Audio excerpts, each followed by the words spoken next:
এই যে দেখতে পাচ্ছেন প্যানেলটা ফিটিং করলাম। এখন দেখবো আমরা কত এম্পিয়ার কারেন্ট আসে।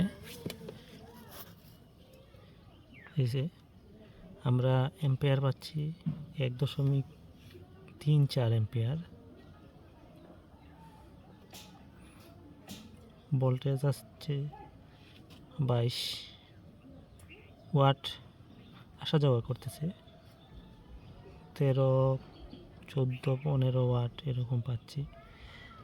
এখানে যে পিডব্লিউএম কন্ট্রোলার ইউজ করেছি, এখানে ব্যাটারি ইউজ করছি ডাবল পাওয়ার 12 ভোল্টের 5600 mAh ব্যাটারি। এই যে এখানে লাইট জ্বলতেছে, লোডের লাইট জ্বলতেছে, 12 ভোল্টের টিউব লাইট। আমি নতুন চ্যানেল খুলেছি, এখন যদি আপনাদের সাপোর্ট পাই তাহলে আরও ভিডিও বানাবো। আমি সোলারের ইউজ করি, অনেক কিছু ইউজ করি। আমার যা প্যানেল আছে সবগুলো দিয়ে টেস্ট করে দেখাবো। আপনাদের যদি সাপোর্ট পাই, আপনারা আমার ভিডিও যদি ভালো লাগে, আপনারা আমার ভিডিওতে লাইক কমেন্ট করবেন এবং সাবস্ক্রাইব করবেন আমার চ্যানেলটা। তাহলে ভালো থাকবেন।